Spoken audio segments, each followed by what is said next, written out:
ายดีมื้อนี้ก็จะชวนมาเข้าครัวน้ำกันอีกเช่นเคยเนาะทุกคนเนาะซึ่งมาที่เห็นอยู่นี่ก็จะเป็นหมู3ชั้นผัดกะหล่ำปีง่ายๆเลยเนาะทุกคนเนาะซึ่งเป็นเมนูที่ว่ากินกับข้าวเจ้าหรือว่าข้าวสวยได้แซ่บเนาะซึ่งก็มีวัตถุดิบในการเฮ็ดแล้วก็ขั้นตอนเฮ็ดที่ว่าบ่ได้ยุ่งยากเลยทุกคนเนาะเดี๋ยวลองไปติดตามน้ำกันดังในคลิปนี้เลยเนาะซึ่งที่เห็นนี่ก็คือจะเป็นผักกะหล่ำปีหรือว่า cabbage นั่นแหละเนาะที่ว่าจะใส่มาผัดในมื้อนี้ก็ซื้อตุกจะผัดอยู่ทั้งหมดก็ใส่เบิดทั้งหัวนี่เลยเด้อทุกคนเด้อหัวหนึงก็บ่ได้ใหญ่ดอกเนาะซึ่งเฮาก็จะมาซอยมาผัดเวลาที่ว่าเฮาเอาไปผัดมันก็จะยุบตัวมันก็บ่ได้หลายพอปานใดเนาะตุกก็จะเฮ็ดหมดหัวเลยเนาะนี่ก็คือจะซอยเนาะทุกคนเนาะที่ว่าการซอยก็มักตอนน้อยตอนใหญ่น่ะสามารถเฮ็ดได้เด้อทุกคนเด้อเพราะว่าจังได๋เฮาก็จะเอาไปผัดให้สุกอยู่แล้วเนาะนี่แต่ว่าตุกก็จะซอยตอนประมาณนี้ก็ถือว่าใช้ได้แล้วเนาะเดี๋ยวตุกก็จะมาซอยให้หมดทั้งหัวหนึงเลยเนาะ อันนี้ก็หลังจากที่ว่าเราซอยก็จะได้ประมาณนี้เนาะทุกคนเนาะหลังจากที่ซอยแล้วก็จะเอามาล้างน้ำเนาะทุกคนเนาะซึ่งว่าหลังจากที่ว่าจะล้างก่อนเอาไปซอยได้บ่มันก็ทางในผักที่ว่าอยู่ทางในมันก็บ่สามารถที่ว่าจะล้างออกได้เนาะทุกคนเนาะเพราะฉะนั้นก็คือต้องเอาไปซอยไปหั่นก่อนแล้วถึงจะเอามาล้างน้ำสะอาดแบบนี้เนาะแล้วก็จะให้เสด็จน้ำก่อนที่ว่าเราจะเอาไปผัดเนาะทุกคนเนาะ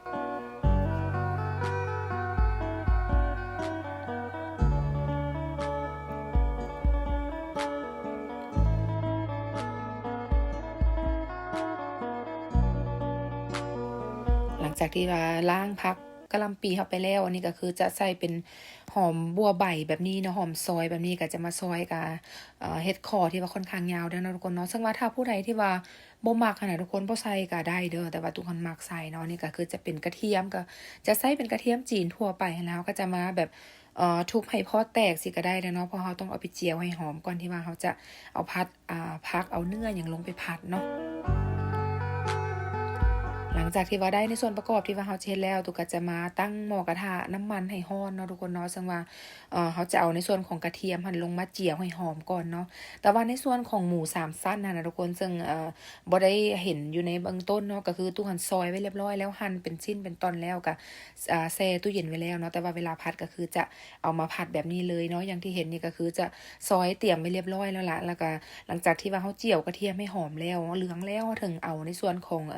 หมู3ชั้นที่ว่าเราซอยไว้นั่นแหละทุกคนหรือว่าหั่นไว้ลงมาผัดเนาะแต่ว่ามื้อนั้นก็ประมาณโลหนึ่งที่ว่าตุกซอยทั้งหมดแต่ว่าเวลาผัดตุกก็จะบ่ได้ผัดหมดเนาะเพราะมันหลายเกินไปเสียนะก็จะผัดเท่าที่เห็นนี่เลยเนาะ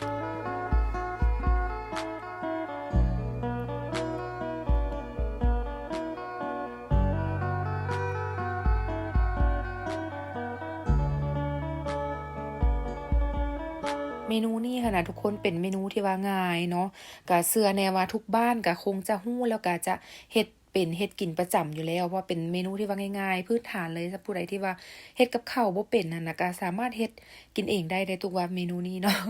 มันก็เป็นเมนูหยังที่ว่าง่ายนะทุกคนหลังจากที่ว่าหมูเฮาสุกแล้วเด้อทุกคนเด้อถึงจะเอาในส่วนของผักกะหล่ำปีที่ว่าเฮาหั่นไว้ให้เนาะลงมาผัดเนาะซึ่งว่าเคล็ดลับในการผัดก็อันนี้แล้วแต่เนาะซึ่งว่าอย่างคนที่เคยมาเบิ่งคลิปตุกอยู่แล้วตุกก็จะมัก เป็นผักเป็นหยังประเภทนี้ตุกก็จะแบบบ่ได้พัดดนเลยทุกคนเพราะว่าเฮามักกินแบบกรอบๆอะนะแต่ถ้าผู้ใดมักสุกหลายก็พัดดนก็ได้เนาะส่วนเครื่องปรุงทั่วไปตุกจะใส่รวมลงมาในถ้วยน้อยแล้วก็เทลงแบบนี้เลยเด้อทุกคนก็จะมีซอสหอยซีอิ๊วรสดีน้ำตาลผงนัวหยังประมาณนั้นเนาะก็คือจะเอามาเทรวมในนี้ส่วนว่าอัตราส่วนหั้นบ่ได้บอกละเอียดเพราะว่าเอ่อให้ไปซิมเอารสชาติที่ว่าเฮามักหั้นแหละทุกคนให้ฮู้แต่ว่าส่วนประกอบเฮาใส่ประมาณนี้จำนวนนี้เนาะแล้วก็จะมีส่วนของพริกไทยเนาะทุกคนเนาะก็จะเพิ่มกลิ่นหอมได้เป็นอย่างดีได้ทุกคนลองถ้าผู้ใด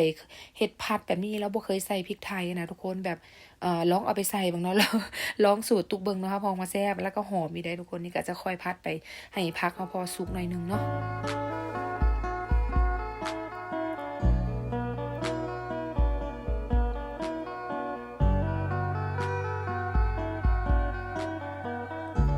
ในส่วนรสชาติน่ะทุกคนก็อย่างที่บอกเนาะให้ปรุงตามรสชาติที่เรามักเนาะเพราะว่าบางคนก็มักกินแบบรสชาติเข้มๆแน่บางคนก็แบบมักกินจางแน่หรือว่ากินรสชาติกลางๆหั้นน่ะอันนี้แล้วแต่ไปชิมเอาเนาะอย่างตุกก็คือจะชิมก่อนเนี่ยก็ได้รสชาติที่ว่าพอดีเป๊ะเลยในส่วนเครื่องปรุงที่ว่าใส่ลงไปอะนะตุกก็จะได้แล้วเราก็ถึงมาใส่ในส่วนตอนท้ายก็จะเป็นหอมบัวใบหรือว่าหอมซอยที่ว่าเราซอยเราหั่นไว้แหละทุกคนเนาะนี่ก็จะลงมาผัดพอให้ผักหอมเฮาหั่นยุบหน่อยหนึ่งก็ถือว่าใช้ได้แล้วเนาะ